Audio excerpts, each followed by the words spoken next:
All right, welcome everyone. So we're gonna talk about derivatives right now.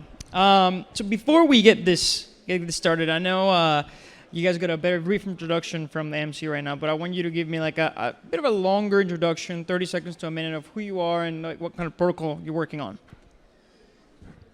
Sure. Yeah. So I'm Corey. I'm on the growth team here at dYdX. I've been at the company now for a little over a year. dYdX is a decentralized perpetuals protocol, mainly. We basically had the first decentralized perpetual on layer 1. That was back in 2020. And then we quickly realized that gas fees were very high for users trading on layer 1 and started research onto how to launch a decentralized perpetuals protocol on layer 2. And we did that in collaboration with Starkware and launched that earlier this year. And since then have grown quite a bit. We're now doing anywhere between $1 billion and $2 billion in daily volume. And yeah, we have about 24 markets on the platform. And from a high level, users could trade on dYdX now with 0 gas fees, cross-margining, and up to 25x leverage. And so, yeah, our main, also I should mention, our main form of collateral and our only form of collateral is USDC. Yenwen? Hi, I'm Yenwen. So I'm the co-founder of Perpetual Protocol. And so Perpetual Protocol is a decentralized perpetual swap protocol with AMM. So we kind of like pioneered the virtual AMM, which use the virtual token as the collateral in the AMM. Which provide you leverage and also like long and shorts, all this. The protocol we launched last December, and we are actually the first one launched on layer 2. And so we launched on Sky, which is kind of like very new at that time. And fast forward to now, we have like 18 market. I think the trading volume-wise, we accumulative, I think we have around 26 billion around there.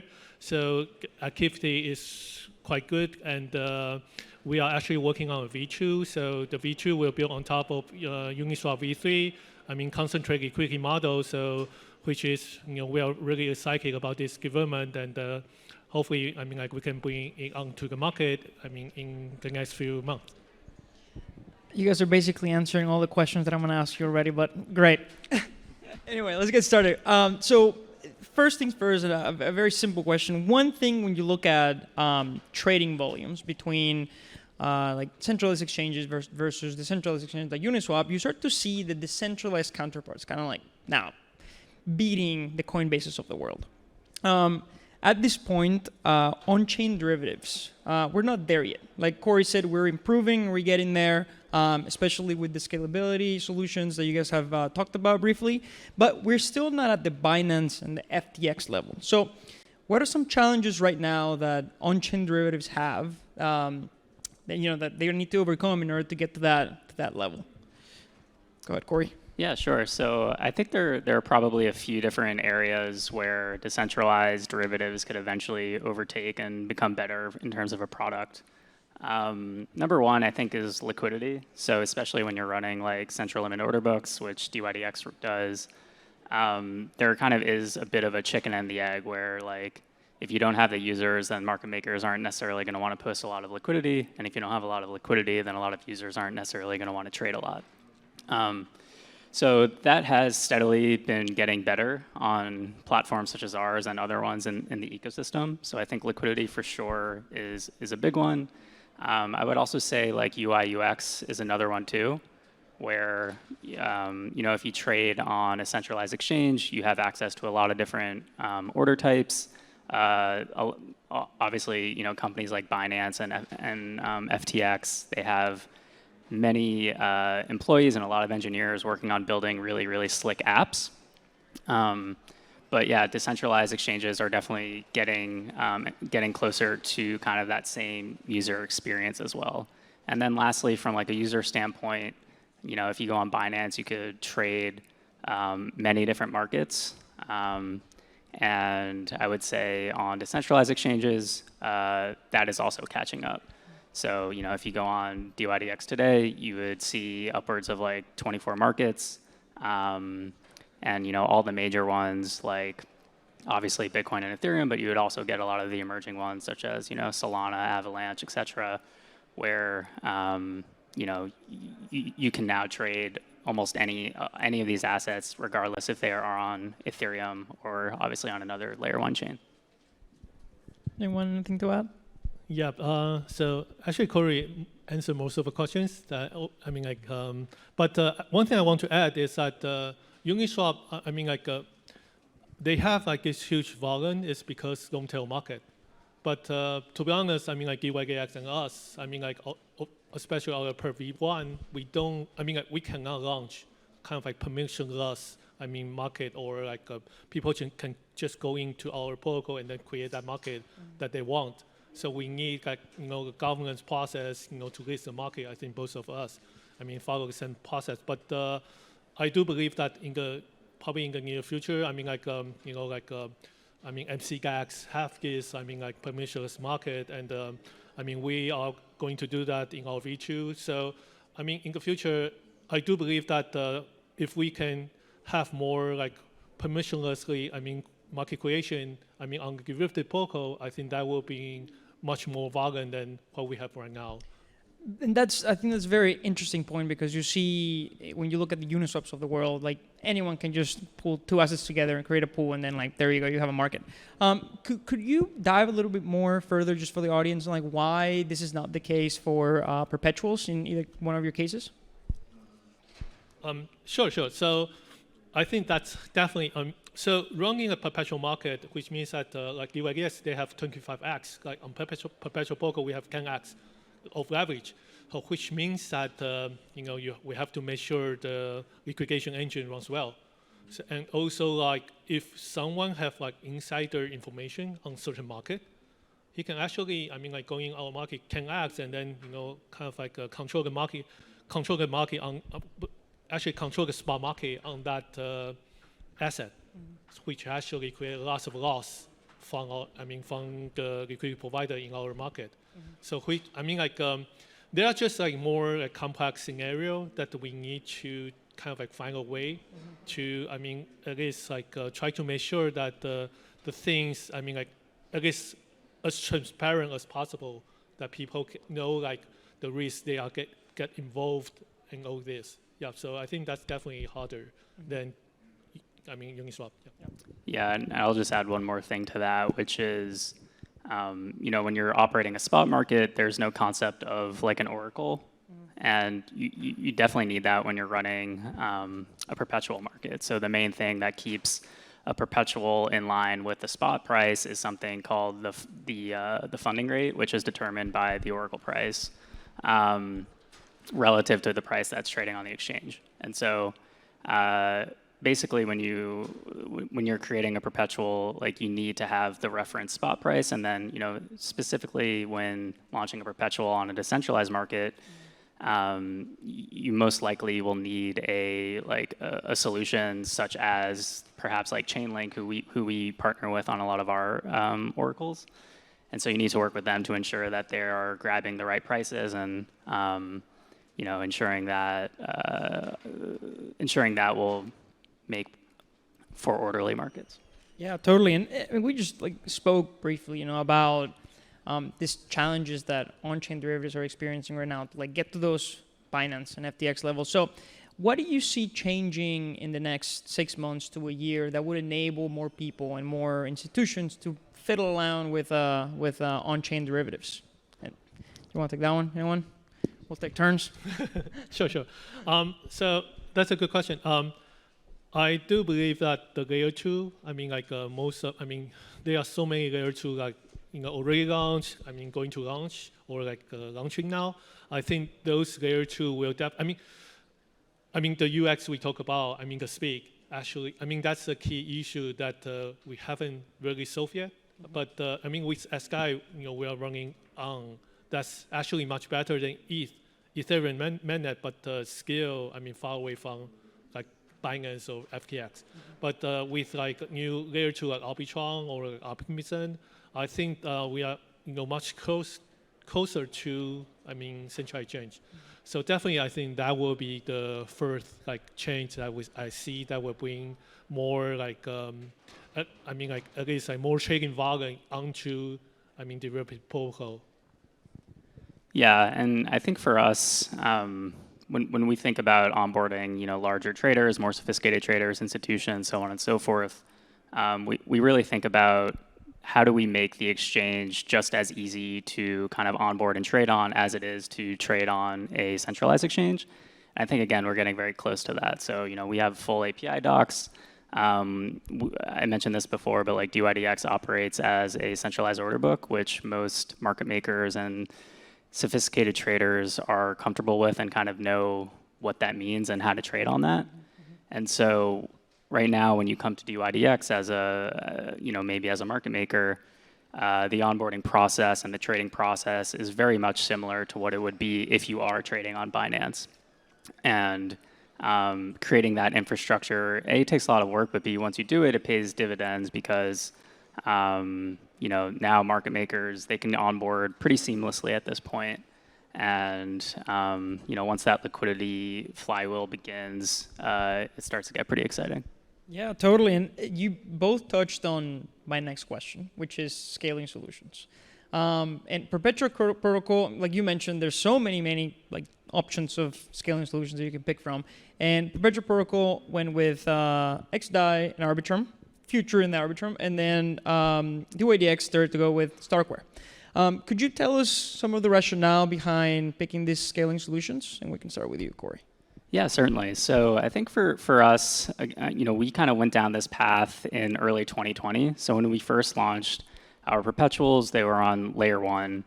And what we quickly found was, if traders had to pay upwards, of $100 in gas per trade, that obviously was not going to scale and wasn't going to become very big. So when we went down this path, we started collaborating with Starkware, who at the time was, I think, one of the only like layer 2 that was actually on the market that had something in production. And so from our perspective, we wanted to get there as quickly as possible. And so we worked with them throughout much of 2020 to work on this layer 2 and launched it in early 2021. And from a user perspective, what that really meant was, users could then trade on dYdX with 0 gas costs, which again was what you're trying to do when you're trying to compete with the centralized exchanges. And B, we wanted to create a protocol that had cross-margining. And so that is like the concept of cross-margining is very important, again, for the sophisticated market makers of the world, where they could post collateral on a lot of different markets. And like that collateral will, again, be tied all together. And so basically, if a market maker has $100, they could post that collateral on various orders throughout a lot of different markets, whereas in some other decentralized exchanges, like every market may be kind of siloed from each other and you wouldn't have that cross-margining. And so when you have that, that does increase the ability to have deeper liquidity on the books, which is really important for us. Yep. So Perpetual. So we, I think last probably September. So actually, like dYdX, we want to launch on layer 1. But last September, the gas fee, I think at that time, because Uniswap, they just do their like airdrop. So I gas fee like shoot up to 1,000 at that time. So we did some like calculation, and then we found that open a position costs you like $100, which doesn't really make sense. So we actually pull that actually down, and we don't launch on layer 1, and then we say that we are going to find a layer 2 solution or sidechain, and then we are going to relaunch again. So we did a quick survey at that time. I think XDAI is just like one of the few that's really like working, at that time. And I think they have a track record of like for a year. So already like, that forward is built on top of them. So, it kind of like working well. So we just like try, want to I mean, research like how we can build that. There's a new bridge, so we use that new bridge. We spend probably a month and a half integrating that, which is actually easier than we think because SKY actually kind of like fully compatible to ETH mainnet. And then we launched like last December. I do believe that layer 2 actually bring a lot of advantage to us. I mean, because most of the trader or like bot builder, they don't really pay fees on SKY. SKY fee is like 100% less. Well, actually, 100th less than like ETH mainnet. So it's so cheap that they can build the strategy they want.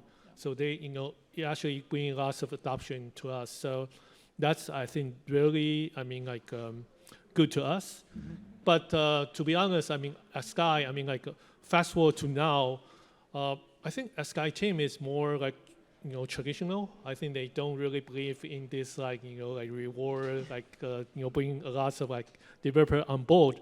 So it kind of we are kind of one of the few DeFi projects on top of Sky. So, I mean, we do want to, we want to be more composable than than just ourselves. So that's why we want to move on to Arbitrum. Mm-hmm. So lots of projects commit to Arbitrum, and we just want to be with the ecosystem and then try to bring. There are lots of opportunities on derivative that we just haven't explored that opportunity yet. I mean, you can build a basic trade protocol. You can build lots of things. I mean, your farming doesn't really need to just buy token, sell it. Mm-hmm. I mean, you can actually hedge it. You can do lots of strategies. So, I mean, being on Arbitrum actually bring us all this benefit that we can work with others. Yeah. Yeah, totally. And you both are touching on a point that I was gonna talk about later, but you guys keep bringing it up, so I'm gonna bring it up now, which is the average user of on-chain derivatives. Like you mentioned, derivatives in this case, and in traditional world too, they are more sophisticated financial instruments. So what is the average user of dYdX and of Perpetual protocol look like? Are we talking about institutions here? Are we talking about retail investors? What kind of person do you normally see interacting with your protocol? Yeah, I'd say it's definitely a mix. However, from a volume-weighted perspective, it definitely flows more towards the more sophisticated traders of the world. But yeah, I think there are two sides of the coin. For the sophisticated traders, I think we could all quickly grasp why perpetuals are interesting. It's a very efficient way to hedge your portfolio, and you don't necessarily have to go in and out of spot, and you don't have to deal with margin, and you don't have to deal with a lot of different forms of collateral. Yeah. So I think that's basically the main reason that perpetuals, from a broader market standpoint, have become the largest trading product in all of crypto. Mm-hmm. From a retail perspective, yeah, I would say we definitely are getting more and more retail interest in the product, which has been great. But yeah, I think it's definitely more of there's definitely some education I think that has to be involved when you're onboarding retails to the platform. Mm-hmm. And so that could be a combination of having help tips on the actual product, as well as ensuring that your docs are kind of approachable from a retail perspective. And then lastly, just making sure that you have, staff that is available to maybe answer some questions as well if retails have that. But even from a retail perspective, perpetuals are an interesting way to start trading and getting more exposure to the crypto market as well. And so, yeah, we're definitely starting to see a mix. Yep. So for us, we actually have a public dashboard on Doom, so you can take a look. But 80% of our trading volume is actually coming from program traders. So people trade a lot. They have software trading for them. And 20% are retails. Go through our UI and then place trade. So that's kind of a given. So of course, more sophisticated traders trade a lot. But there is actually one group that I think really interesting.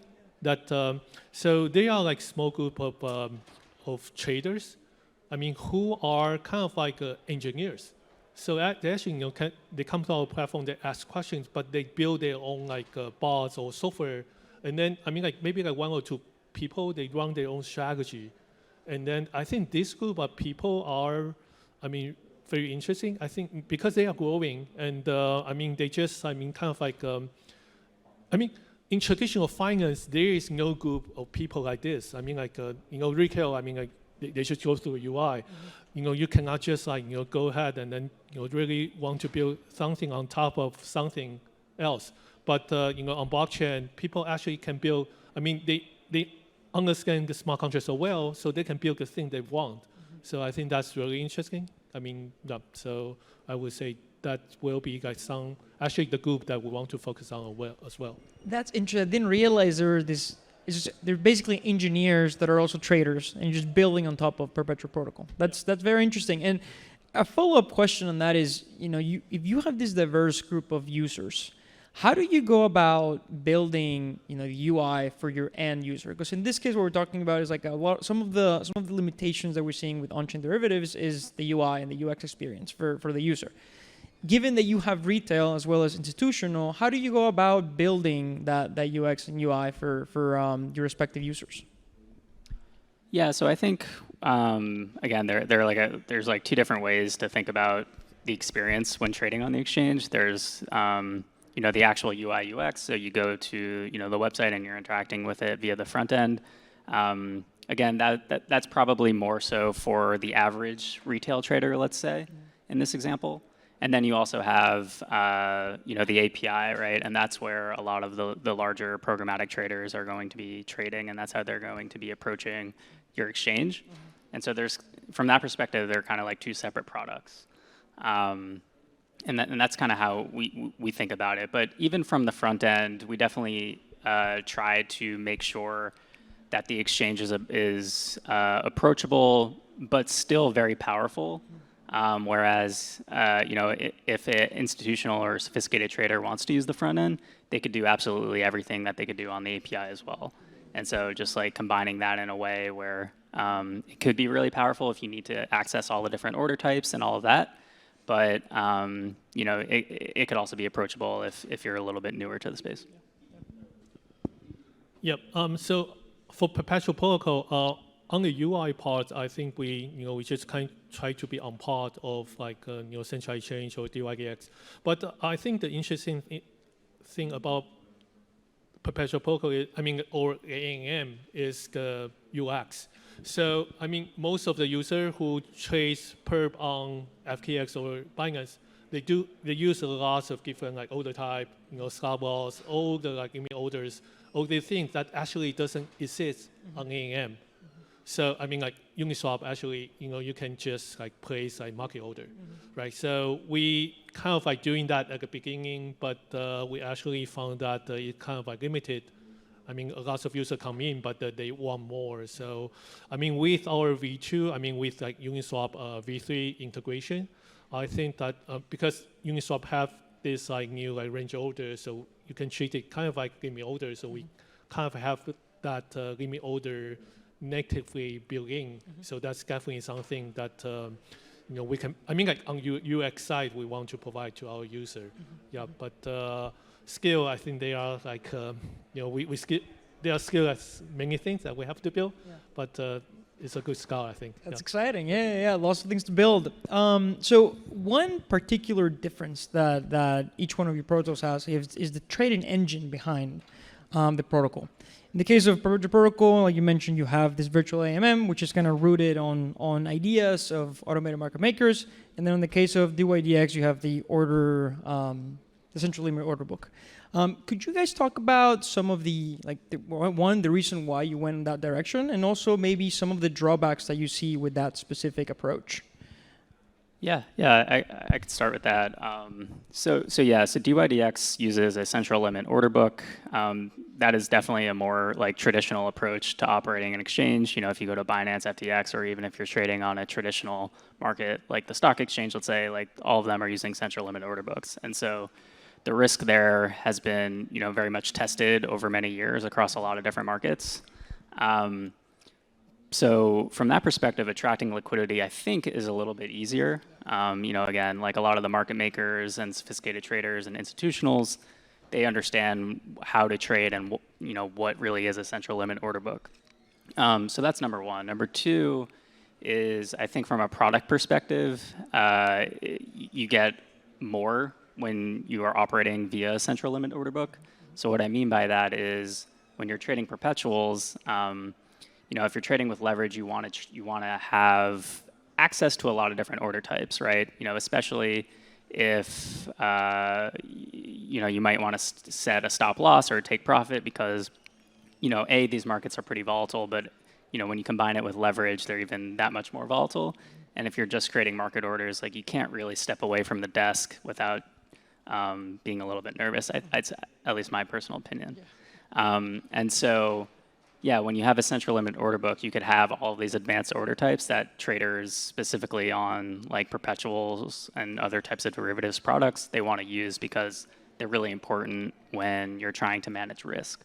So I think those are probably like the two main reasons that we feel pretty comfortable using like central limit order books at the moment. Yep. So for us, actually for me, I'm kind of like a ANM maximalist. So I mean, like I believe that ANM is the most important innovation in DeFi. Yeah. So that's why we actually spend lots of time trying to try to build ANM that's best for perpetual product. But for ANM, I think definitely, it's I think that the most important thing is for the composability. Mm-hmm. So making ANM, so because it's ANM, so the output, or if you check against the ANM, the output actually, it's more predictable that the outcome of that. So and the second thing is that we have this virtual ANM design, which means that we can actually launch a new market. Mm-hmm. Without really need to bring in market maker. So we can just put in initial liquidity to that market and then just bootstrap it. Mm-hmm. And then it should run. Of course it probably become a very volatile market, but it's much easier to launch a new market. So I think that's also the advantage of ANM. Yeah. And also with Uniswap v3, they actually kind of build an interesting model that between a traditional SYK, design, it kind of sit in between the SYK and the order book. Mm-hmm. So they're kind of in the middle of that. Yeah. So I think that also bring some characteristic from limit order book to the ANM system. So I think that's also kind of a best of the both worlds, I think. Yeah. So the order book approach is something that I think, like you mentioned, a lot of people can digest very quickly. But in the case of Perpetual Protocol, could you give us a little bit more details of where the virtual part comes in? Because I'm assuming a lot of people are familiar with the AMMs and automated market makers in general. But where does that virtual thing come in? Can you explain that a little bit more? Sure. Yeah. So the virtual part is that so it kind of so for example, a trader like Alice, she want to take she want to have a long position and then put in 100 USDC 2x leverage.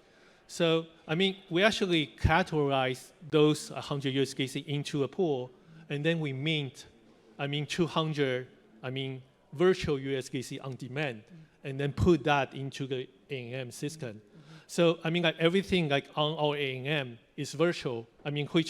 Which actually it kind of we mint on demand and then actually burn on demand, depends on the situation. Mm. So that's of course there are lots of details that we need to take care of. We have to monitor all the margin ratio or maintenance margin ratio that make sure that all the positions are healthy. But I think that's definitely another way that we can utilize ANM SYK or new Uniswap v3 kind of ANM. We can utilize that and then achieve by putting virtual token, achieve more feature leverage and all lots of different things. Yep. Totally. Well, we have about 20 seconds left, so very quickly, what is something that you're building right now that you're really excited about? 10 seconds each. I think, yeah, we're actually working on a mobile app both for Android and iOS, which I think is going to be really exciting. I don't think many, if any, like decentralized protocols really have an app like that. And so again, when you're trying to compete with the centralized exchanges of the world, having an app being approachable is really important. Yeah, so we are working on Perp V2 that, yeah, I think it will change a lot, like a lot of like how people trading Perpetual right now.